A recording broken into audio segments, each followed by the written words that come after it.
কখনো কখনো দুই যুগের দুই মহানায়ক এক ফ্রেমে এসে দাঁড়ান, একজন বাংলার গর্ব, অপরজন হিন্দি সিনেমার অমিত প্রতীক। কিন্তু জানেন কি, এই দুই কিংবদন্তির প্রথম দেখা এক অনাকাঙ্ক্ষিত ঘটনার সাক্ষী হয়ে উঠেছিল। আজকের গল্প সেই ছবি, সেই মুহূর্ত আর সেই ভুল, যা পরে পরিণত হয়েছিল এক অমূল্য বন্ধনে।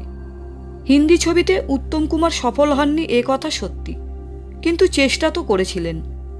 ছবির নাম ছোটি সি মুলাকাত। छोटी सी मुलाकात प्यार बन गई, हार बन के गले का हार बन गई। তার প্রথম ও প্রধান হিন্দি ছবি, কিন্তু দুর্ভাগ্য, ছবিটি এক সপ্তাহের মধ্যেই মুখ থুবড়ে পড়ে। এমনকি ঘনিষ্ঠদের কাছে তিনি বলেছিলেন, এই ছবিটা করা আমার জীবনের সবচেয়ে বড় ভুল। তবে এখানেই শেষ নয় উত্তম কুমারের হিন্দি যাত্রা। বহু বছর পর আরও একবার ক্যামেরার সামনে দাঁড়ালেন তিনি, বলিউডের আরও এক মাইল ফলক ছবিতে। ছবির নাম দেশপ্রেমী। नफरत की लाठी तोड़ो, लालच का खंजर फेंको, प्रेम के पंछी हो देश प्रेमियों, देश प्रेमियों।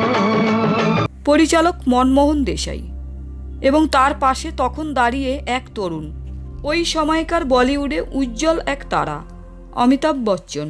खातून की खिदमत में सलाम अपन का, ताने दिन तंदाना तंदाना तंदाना। মহানায়কের সঙ্গে অমিতাভের প্রথম দেখা হয়েছিল এই ছবির মহরতে।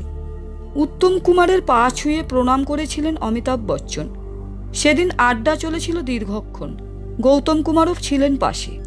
কিন্তু শুটিংয়ের দিন ঘটে গেল এক অপ্রত্যাশিত ঘটনা। প্রথম দিনের শুটিং। উত্তম কুমার নির্ধারিত সময়েই শুটিং ফ্লোরে হাজির, পরিপাটি পোশাকে, সংলাপ মুখস্থ, পুরো প্রস্তুত। কিন্তু অমিতাভ বচ্চন এলেন 2 ঘন্টা দেরিতে। উত্তম কুমার কিছুটা বিরক্ত হলেও সংযত ছিলেন। পরিচালক অ্যাকশন বলার সঙ্গে সঙ্গেই ক্যামেরা রোল করে উত্তম কুমার সংলাপ বললেন সাবলীলভাবে, কিন্তু আটকে গেলেন অমিতাভ বচ্চন। একবার নয়, বারবার একই দৃশ্য রিটেক হচ্ছে বারংবার। তাতে উত্তম কুমারের বিরক্তি চরমে ওঠে। একসময় তিনি ফ্লোর ছেড়ে চলে যান মেকআপ রুমে। পরিস্থিতি ক্রমশ গুরুতর। ঠিক তখনই অমিতাভ বচ্চন নিজে মেকআপ রুমে এসে উত্তম কুমারের পা ছুঁয়ে প্রণাম করেন। নতমস্তকে বললেন, আমাকে ক্ষমা করে দিন, আপনি আমার আইডল। আপনার সামনে দাঁড়িয়ে আমি নার্ভাস হয়ে গিয়েছিলাম। আমি কখনো আপনার মতো বড় অভিনেতা হতে পারবো না। এই কথাগুলো শুনে আর স্থির থাকতে পারেননি উত্তম কুমার। বুকে জড়িয়ে ধরেন তরুণ অমিতাভকে, বলে ওঠেন, এই একটুকু বিনয়, এই শ্রদ্ধা, এই হলো প্রকৃত বরত্ব।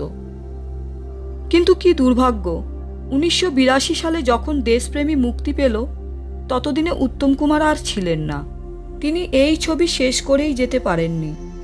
1980-র 24শে জুলাই সবাইকে চোখের জলে ফেলে রেখে চলে যান বাংলার চলচ্চিত্রের এই উজ্জ্বলতম নক্ষত্র।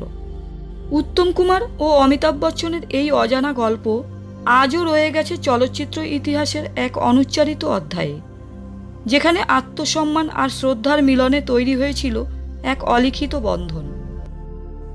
ভিডিওটি আপনাদের ভালো লেগে থাকলে ছন্দে ও গল্পে চ্যানেলটি সাবস্ক্রাইব করুন, আর কমেন্টে জানান এই দুই মহানায়কের মধ্যে আপনার প্রিয় কে। দেখা হবে আবার অন্য এক গল্পে, স্মৃতির পাতা উল্টে কিংবদন্তির ছোঁয়ায়। ততক্ষণ ভালো থাকুন, সুস্থ থাকুন। ধন্যবাদ।